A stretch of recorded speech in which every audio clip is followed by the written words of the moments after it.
So this is Byung-Chul Han's Burnout Society, a book that came out about 10 years ago, but probably feels more relevant than ever today. And it's super short, it's only about 50 pages long, but I think it really gets to the heart of something a lot of us experience, which is that things can look fine or even great, but something feels off inside of us. Maybe you're hitting all your goals, you're working out, you're keeping up your productive habits, you're doing a lot of stuff, but somehow you feel drained.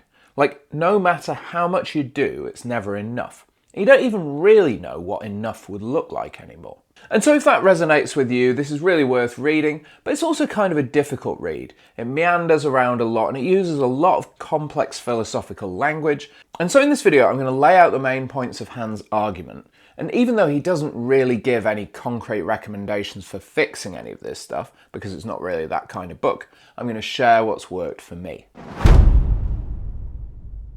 So the first thing to understand is that we're no longer living in what Han calls a disciplinary society. So 50 years or so ago, power always looked like external authority. You had rules, restrictions and prohibitions everywhere, and there was an overall sense in life of you must do these things and you must not do these other things. But today, Han's argument is that we've kind of flipped things around. We've replaced the authoritarian top-down should with the all-encompassing and really seductive can. And that probably feels familiar, right? There's this feeling that you can do anything. You can be your best self. You can hustle harder. This is what Han calls the Achievement Society, and it's maybe not as great as that sounds.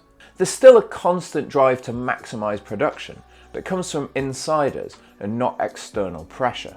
And that basically means that we've internalized the idea that productivity is more important than anything else. And so we end up exploiting ourselves. We are our own taskmasters. We don't need someone to yell at us anymore. We do it ourselves. We hustle, we grind, and we optimize. We're always working, improving, and branding ourselves, even when nobody's asking us to. Because we think, I'm doing this for me.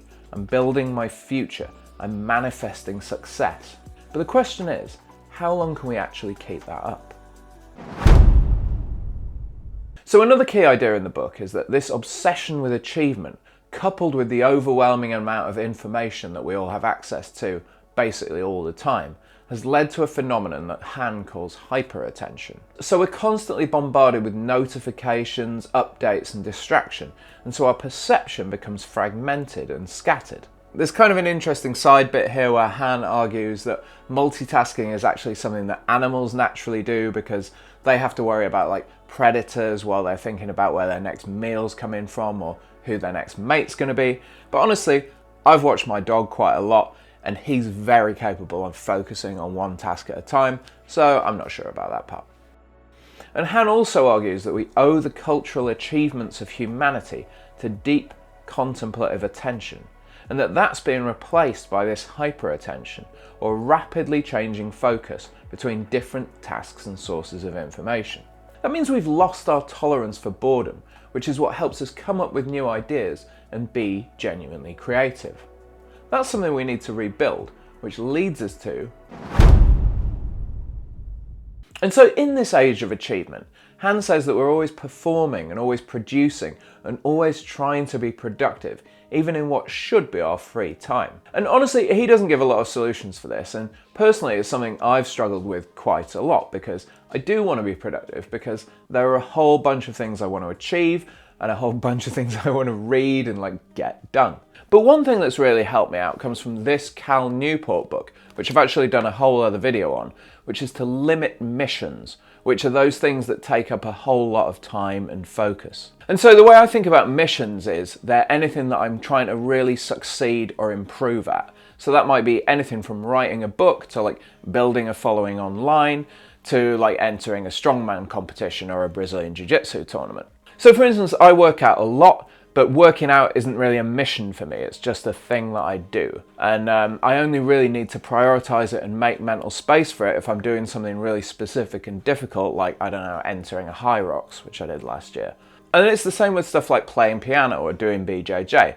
Most of the time I just keep it ticking over, and it's not something I really need to prioritize and spend too much thought on, unless I'm trying to really radically improve an aspect of it in a very short amount of time. So maybe I'm trying to film a piece where I perform on video, or I'm planning to enter a BJJ tournament and I really want to improve at like takedowns or leg locks beforehand.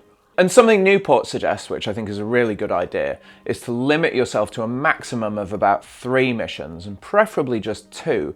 And if you're really locked in on one thing, then maybe just 1. So one key way I avoid being burned out is to keep an eye on how many missions I have going on at any one moment. And so for instance, if I've got a big work project on, then that's 1 mission. And then if I'm trying to grow this channel, that's another one. And so I really can't worry too much about improving radically at anything else. And I just kind of keep the other stuff ticking over. And how often you want to kind of assess the status of your missions is something that's probably going to be up to you and depend on your kind of lifestyle. I find that it's helpful to check in like once a month or so, but you might also just want to look at it when you come to the end of a big project, like you've just finished an event or you've just handed in like a big thing that you've been working on. But then the other way I kind of try to avoid burnout and not do too much at any one time is to make sure there are periods in my regular days when I can't do anything even if I want to. So for instance, my family recently went on a little weekend away and I deliberately left my laptop at home because I kind of knew that I'd be able to use my wife's if I had any emergencies come up, but I also knew that she wasn't going to let me use it just to browse on Reddit like I might naturally want to do. Or when I take the dog for a walk, I can be pretty certain that I don't need to take my phone for those 20 minutes because nobody's really going to need to contact me. And to be honest, I don't even need to listen to music or a podcast or an audiobook because sometimes it's better to just be alone with my own thoughts and the dog. And recently I've just been kind of rebuilding my ability to do things one at a time. So like when I'm cleaning the house or doing the washing up or just walking somewhere, I just try and do that. And when I'm reading a book, I don't necessarily have music on. But what all this really comes down to is that I'm trying to make space in my life for boredom. And a lot of that comes down to what I think of as intentional boredom. And if you'd like to learn a bit more about that, then I've got a whole video about it right here.